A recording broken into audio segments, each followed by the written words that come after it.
Hello, नमस्ते। आज का हमारा टॉपिक है high sugar control.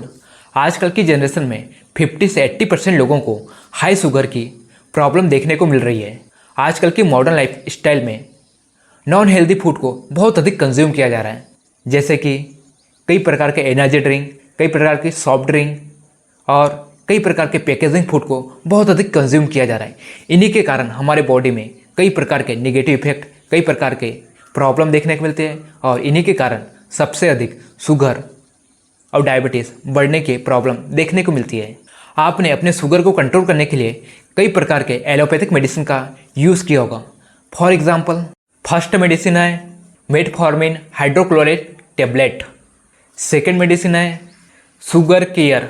Third medicine है शुगर आउट।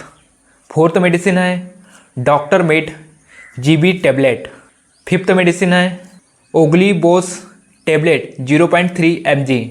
इस टाइप की मेडिसिन या इस टाइप के सप्लीमेंट का यूज़ किए होंगे आपने हाई शुगर या हाई डायबिटीज़ को कंट्रोल करने के लिए। बट हम इन सब मेडिसिन को लेने के बाद हमारा शुगर लेवल कंट्रोल तो हो जाता है 2 या 3 दिन के लिए, या ज़्यादा से ज़्यादा 4 से 5 दिन के लिए हमारा शुगर लेवल कंट्रोल में आ जाता है। जैसे ही हम इन सब मेडिसिन को खाना बंद करते हैं वैसे ही हमारा शुगर लेवल बढ़ जाता है।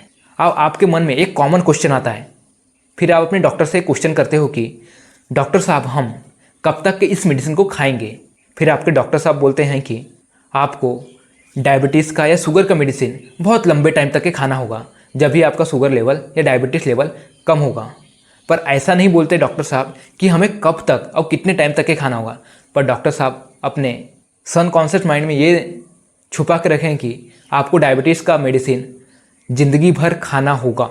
पर हम इस वीडियो में डायबिटीज़ हो या शुगर हो, उसे हम जड़ से ख़त्म करने की बेस्ट टेक्निक के बारे में बताएंगे और शुगर के सिम्टम्स के बारे में बताएंगे और लो शुगर ज़्यादा डेंजरस होता है या हाई शुगर सबसे ज़्यादा डेंजरस होता है इसके बारे में बताएंगे और हमें किस टाइप के फूड को अवॉइड करना चाहिए इसके बारे में बताएंगे और लास्ट में बेस्ट आयुर्वेदिक ट्रीटमेंट के बारे में बताएंगे शुगर या डायबिटीज़ को कंट्रोल करने के लिए। आपने पहली बार इस चैनल विजिट किए हो तो वीडियो को लाइक करें एंड चैनल को सब्सक्राइब करें। चलो इस इंटरेस्टिंग वीडियो में आगे बढ़ते हैं। चलो अब हम शुगर के मेजर सिम्टम्स के बारे में जानते हैं। हाई ब्लड शुगर लेवल्स के 7 सिम्टम्स।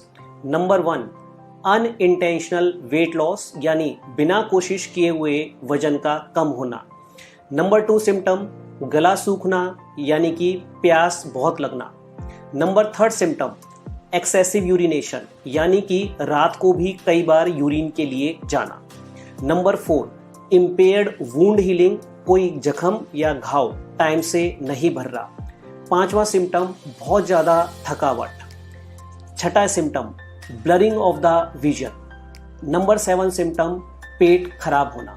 तो इन सिम्टम्स को रिकॉग्नाइज कीजिए। अगर कोई सिम्टम आपको इनमें से दिखता है तो अपना ब्लड शुगर लेवल जरूर चेक कराइए। अब हम ये जानते हैं कि लो शुगर लेवल डेंजरस होता है या हाई शुगर लेवल डेंजरस होता है, इसके बारे में जानते हैं। कुछ लोग हमसे पूछते हैं कि लो शुगर और हाई शुगर में क्या ज़्यादा डेंजरस होता है। अगर किसी का शुगर लेवल सडनली बहुत लो हो जाए, सडनली शुगर लेवल्स बहुत हाई हो जाए, तो इन दोनों में से क्या जान के लिए ज़्यादा खतरनाक होगा। ज़्यादातर ये मान के चलिए कि अगर शुगर लेवल्स बहुत ज़्यादा लो हो जाए, खासकर अगर 50-60 से नीचे हो जाए, तो वो ज़्यादा डेंजरस है पेशेंट के लिए, क्योंकि वैसे में पेशेंट सडनली अनकॉन्शियस हो सकता है और कोमा में जा सकता है। Sudden high blood sugar levels अगर हम बात करें कि 400-500 से ज़्यादा शुगर अगर जा रहा है, तो वैसा पेशेंट डेफिनेटली उसको जान का खतरा तो रहेगा और वो भी कोमा में कभी कभार जा सकता है। हॉस्पिटल एडमिशन की ज़रूरत पड़ सकती है वैसे पेशेंट को भी, लेकिन वो उतना ज़्यादा सडन पेशेंट को कोलैप्स नहीं करवाएगा और पेशेंट की कंडीशन उतनी सडनली डिटोरिएट नहीं करेगी जितनी हाइपोग्लाइसीमिया में करेगी। इसलिए अगर हम दोनों में कंपेरेटिव एनालिसिस करें कि हाइपो ज़्यादा डेंजरस है कि हाइपर ज़्यादा डेंजरस है, तो डेफिनेटली अगर सडन हो रहा है तो हाइपोग्लाइसीमिया पेशेंट को ज़्यादा डेंजरस हो सकता है और उसमें जान का खतरा सडनली ज़्यादा हो सकता है।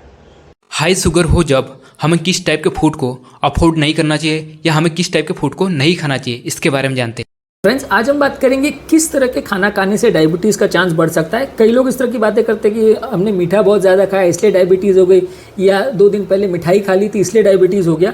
यूजली ऐसा नहीं होता है। हालांकि शुगर लेवल्स अगर आप बहुत ज़्यादा मीठी चीज़ खाते हो तो कंपेरेटिवली बढ़ता है, और अगर आप हाई ग्लाइसेमिक इंडेक्स वाले फूड खाते हो, यानी जो चीज़ों से शुगर लेवल सडनली बढ़ता है और सडनली फ्लक्चुएट होता है, ये सारी चीज़ें पैनक्रियाटिक सेल्स को थोड़ा ज़्यादा स्टिमुलेट करती है। इंसुलिन हार्मोन्स लेवल्स में काफ़ी फ्लक्चुएशन आता है, जिसकी वजह से लोगों को डायबिटीज़ होने का चांस बढ़ जाता है। पर सिर्फ अगर हम खाने में ग्लूकोज ले रहे हैं, खाने में मीठा ले रहे हैं, या कोई मीठी वस्तु बार बार खा रहे हैं, उसकी वजह से डायबिटीज़ हो जाए, ये समझना यूजली गलत है और इस तरह से यूजली नहीं होता।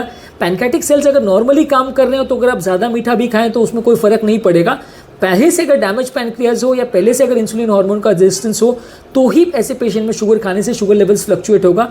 नॉर्मल रिसेप्टर अगर फंक्शन कर रहा हो तो उसमें शुगर लेवल्स का फ्लक्चुएशन नहीं होगा। हाई शुगर को जड़ से ख़त्म करने के लिए आयुर्वेदिक ट्रीटमेंट के बारे में जानते हैं। अगर आप एक डायबिटिक पेशेंट हैं और किसी आयुर्वेदिक नेचुरल नुस्खे की तलाश में हैं, तो आज मैं आपको एक बहुत ही बढ़िया आयुर्वेदिक नुस्खा बताने वाला हूं, जो कि आप अपने घर पे खुद ही बना सकते हैं। इस नुस्खे को बनाने के लिए आपको सिर्फ 3 चीज़ें चाहिए।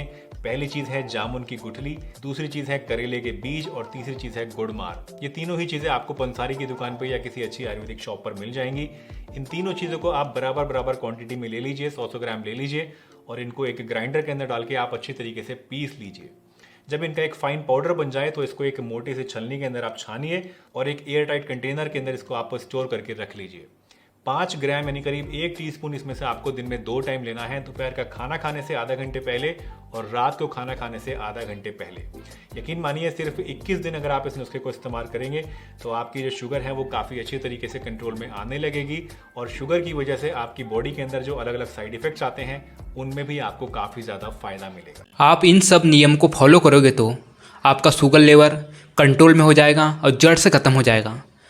ये वीडियो नॉलेजेबल लगी हो तो वीडियो को लाइक करें एंड चैनल को सब्सक्राइब करें। Wish for the good health. Thank you my friend.